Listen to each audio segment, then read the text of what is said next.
Hoy nos acompaña Eduardo Toñarelli en su sección Kinesiología en Movimiento, donde hablarán sobre el cuidado del hombro, explorarán el tratamiento para el hombro doloroso. A continuación, el Doctor en Casa. Gracias, Claudio. Estamos acá nuevamente en un capítulo de Kinesiología en Movimiento, donde los kinesiólogos hablamos de salud. Y hoy día vamos a conversar de una patología muy recurrente en Chile y el mundo, que son las patologías de hombro. ¿Cuáles son los factores de riesgo? ¿En quién se produce más? Y para eso tenemos un tremendo invitado. Ustedes probablemente ya lo conocen porque lo tuvimos anteriormente en un capítulo para hablar de kinesiología musculoesquelética. Es el presidente de la Sociedad Chilena de Kinesiología Musculoesquelética, don Nicolás Maragaño Campistó. Nicolás, bienvenido. Muchas gracias por aceptar nuestra invitación nuevamente. Muchas gracias a ti por la invitación, Eduardo, y para mí es un placer estar acá, así que espero que podamos informar a la gente en casa para que puedan incluso hacerse cargo de las condiciones con las que están lidiando. Nicolás es especialista en kinesiología musculoesquelética y queremos conversar con él sobre patologías de hombro. Vamos a partir preguntándole, Nicolás, ¿qué tan recurrente, qué tan frecuente son las patologías de hombro, sobre todo el hombro doloroso, ese hombro que duele por distintas razones? Creo que nos cuentes un poco cuál es el ámbito general de la patología de hombro en nuestro país. Bien, sabemos hoy día que las condiciones de dolor relacionadas al hombro se pueden subdividir o subcategorizar. Lo más frecuente son los dolores relacionados al famoso manguito rotador. Tienen diferentes terminologías hoy día en los diagnósticos médicos, pero hoy día estamos hablando en realidad de dolor subacromial, porque se le denomina el dolor debajito de la punta del hombro, o dolor relacionado al manguito rotador, y ese es el que ocupa 2/3 de las consultas de personas con dolor de hombro en la práctica profesional. En Chile está el dolor de hombro dentro de las 5 cosas más comunes que generan dolor musculoesquelético, por detrásito del dolor lumbar, del dolor de cuello y las otras patologías que tienen que ver a veces con el envejecimiento también, como la artrosis de cadera y rodilla. Así que yo diría que es muy común en la práctica y en la literatura científica, pues, descubrir que dice en casi todas partes que es el tercer motivo de consulta más común de dolor musculoesquelético. Y después hay que pensar en las otras categorías también, pero de eso vamos a ir hablando hoy día. Por supuesto. Nicolás, ¿hay un perfil, hay una persona específica en que más se produce y cuáles serían los factores de riesgo de por qué se le produce a ese tipo de personas? No sé si estamos hablando a lo mejor de un grupo etario o de una actividad determinada. Cuéntanos un poco de eso, Nicolás, me parece muy interesante que todos lo conozcamos. Bien, bueno, vamos a hacer entonces la división primero entre las personas con el dolor que es el más común, el relacionado al famoso manguito rotador, y versus el que tiene una condición en la que hay rigidez. O sea, el clínico, el evaluador, lo puede diferenciar con todas las pruebas físicas y también con datos de la historia. Pero lo primero es que en el dolor asociado al manguito rotador, el factor de riesgo más contundente es la edad, es tener 50 años o más. Eso ya te coloca en una situación en la que es probable que experimentes dolor de hombro y no tiene que ver con que te hayas dañado tus tejidos biológicos. Y lo segundo es tener diabetes, y debajito de eso efectivamente hay un factor de riesgo biomecánico que tiene que ver con trabajar con los brazos por sobre los 90 grados por periodos prolongados de tiempo. En ese sentido, ahí es donde podría ser útil una ayuda ergonómica. Por ejemplo, si alguien tiene que estar con el brazo elevado mucho tiempo, que use algún tipo de ayuda técnica para hacerlo. O que haya algún tipo de diferencia en la altura de diferentes puestos de trabajo, donde no tengan que estar tanto tiempo así. Pero eso ocupa un escalón menor al factor de riesgo de la edad y también de la diabetes. En el caso de las personas con hombro congelado, las comorbilidades juegan un rol, pero podemos hacer una subdivisión, porque el hombro congelado, digamos que también se le denomina en otras partes del mundo el hombro de los 50 años. El rango etario es un tanto distinto, puede ser entre los 40 y los 65 años aproximadamente. Hay otras condiciones que pueden generar rigidez, así que hay que hacer la división o la diferencia primero, porque por ejemplo, si tienes a un paciente que es un adulto mayor, tiene más de 70 años, también puede tener rigidez, pero no necesariamente se debe a que el hombro esté congelado. Y para la gente en casa que quizás ha escuchado de esto, el hombro congelado también se denomina capsulitis adhesiva. Son sinónimos por si acaso, no son entidades diferentes, pero la característica fundamental es la rigidez, y además del rango de edad en el que se ve afectada la población, están las características a veces intrínsecas y extrínsecas. Por ejemplo, el tener dolor en el hombro, el tener ya una causa relacionada a problemas en el hombro, si lo dejas de mover por un periodo de tiempo y no haces nada al respecto, eso te genera un factor de riesgo de que se pueda volver rígido. Pero las más estudiadas son las condiciones o correlaciones sistémicas, porque las comorbilidades como por ejemplo, diabetes también, y sobre todo también los trastornos de tiroides son los que te colocan en una posición un tanto más vulnerable. Precisamente quería yo llevarte a ese ámbito. Separar un poco, y creo que podemos perfectamente organizar un segundo capítulo de este programa para hablar del hombro congelado, que me parece que amerita conversar y abordarlo kinesiológicamente de una manera bien específica, pero me interesa mucho el tema de la prevención. Hoy día en Chile se habla mucho de las listas de espera, y siempre que hablamos de lista de espera estamos pensando en la lista de espera quirúrgica, en las horas de medicina, ¿cierto?, de especialistas que se demoran 6 meses, 8 meses, un año o más, ¿cierto? Pero también en Chile tenemos listas de espera en kinesiología, también tenemos listas de espera de personas que requieren de una intervención abordada hacia el manejo físico y que tienen que esperar, ¿cierto?, a veces muchos meses para poder llegar. Y en ese sentido, el lado de la prevención, yo quiero que tú a lo mejor nos comentes un poco qué se puede hacer para prevenir patologías de hombro como las que estamos conversando, y después incluso que hagamos una demostración para la casa, para que las personas puedan ver cómo se pueden cuidar mejor y evitar la aparición de esta patología de hombro. Bien, incluso podemos dar algunos tips después para la gente en casa que si está experimentando dolor de hombro sepan cómo autoevaluarse y saber si es pertinente consultar o no. Pero aquellos que están esperando por una atención en diferentes tipos de condiciones, la verdad es que hoy día estamos en una buena posición para dar recomendaciones bien consistentes que incluso podrían ayudar a resolver su problema estando en lista de espera a la gente. En el caso del dolor de hombro relacionado al manguito rotador, otra de las cosas importantes es que debajito de esto de los factores de riesgo biomecánico está también las fluctuaciones de carga. Específicamente nos referimos muchas veces a lo físico, o sea, a la cantidad de ejercicio que haces o que no haces, y no solamente a eso, sino que, por ejemplo, una aparición en una persona que puede ser un poco más joven, porque el dolor asociado al manguito rotador, el factor de riesgo de 50 años más, también ocurre en las personas de 20 años. Ese sería como el rango etario en el que se puede manifestar. Puede ser en una persona muy musculosa, muy buena para el gimnasio, pero que también tuvo un pic de carga inesperado. Y lo que podríamos decirle a la gente en casa es que a los tendones no les gustan los cambios súbitos en la carga. O sea que a veces pasa por hacer mucho en muy poco tiempo, pero ojo que también significa a veces que puede pasar por no hacer nada por mucho tiempo también. Y para eso, más que prevenir, hoy día estamos hablando de la posibilidad de reducir el riesgo de que aparezca.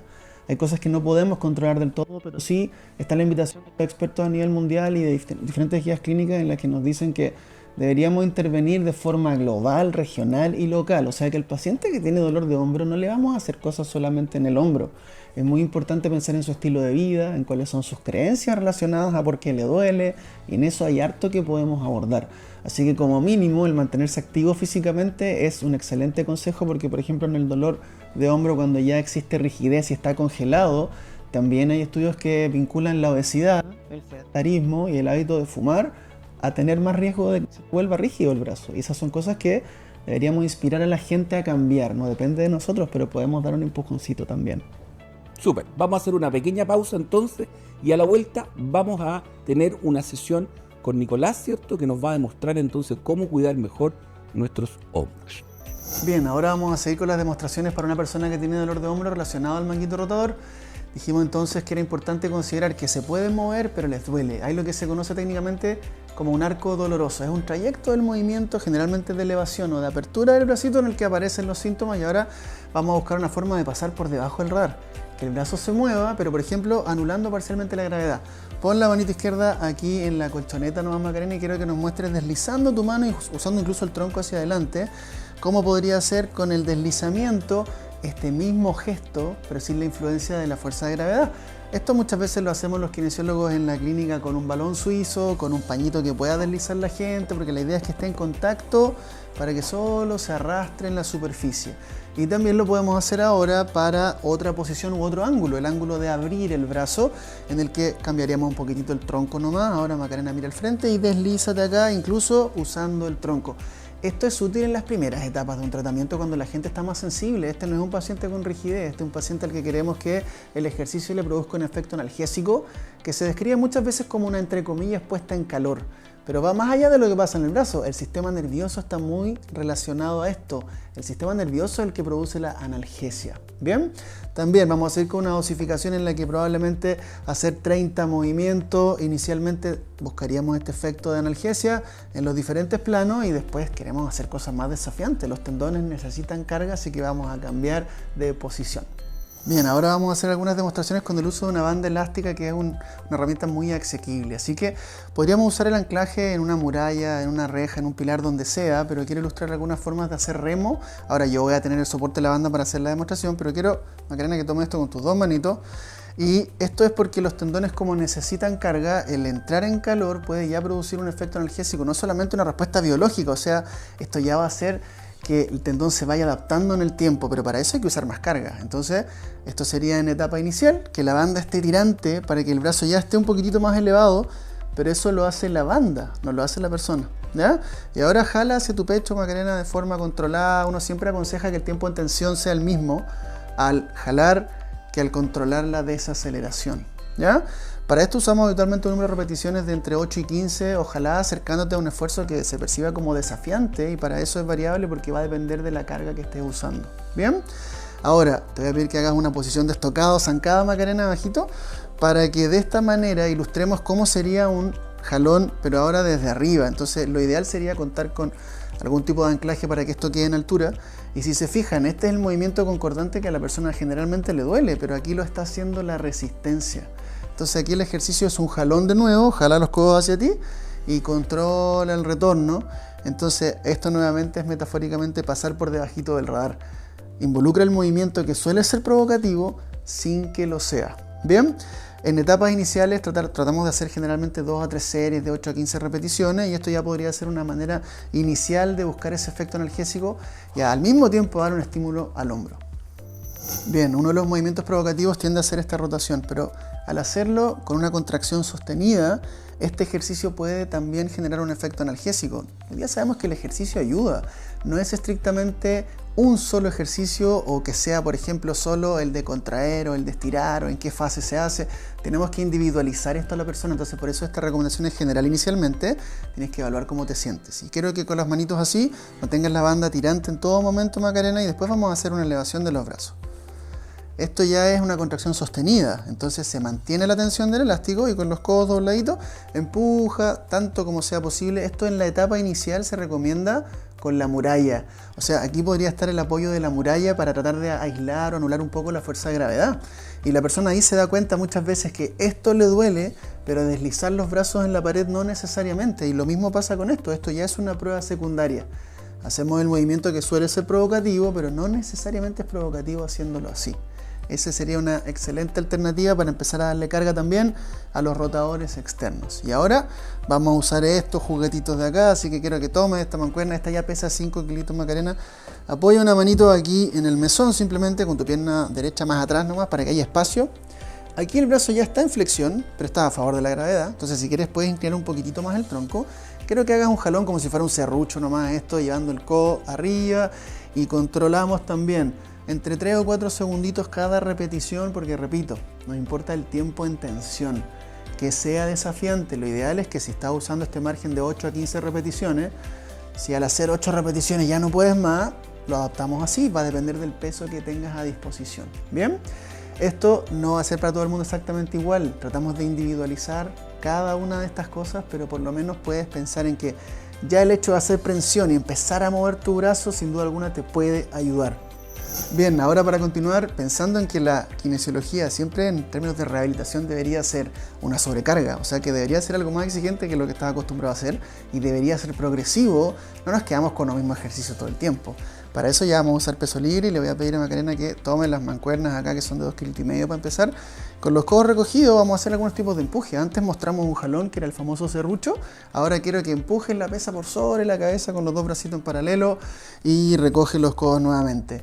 Si bien este gesto hace que con el peso en la mano sea más pesado, es más carga, esto también puede ser a veces pasar por debajito del radar. La gente a veces puede empujar aquí, quizás no en rango completo, pero tienen una capacidad distinta.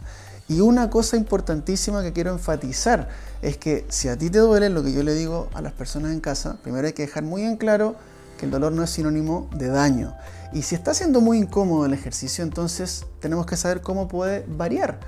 Hacerlo en un rango más corto, o sea, hasta acá y no necesariamente el codo estirado completo. Hacerlo más lento, porque los tendones también responden a la velocidad. Y por último también podría ser usar otra carga.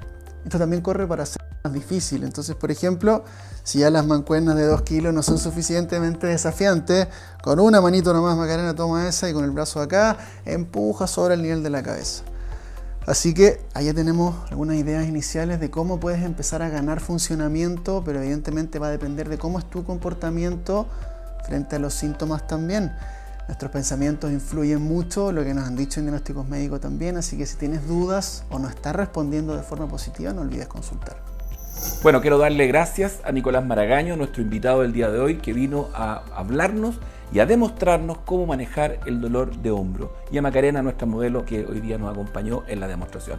Muchas gracias a ustedes y nos vemos en una próxima edición de nuestra cápsula en Doctor en Casa, Kinesiología en Movimiento. Doctor en Casa presentó Kinesiología en Movimiento.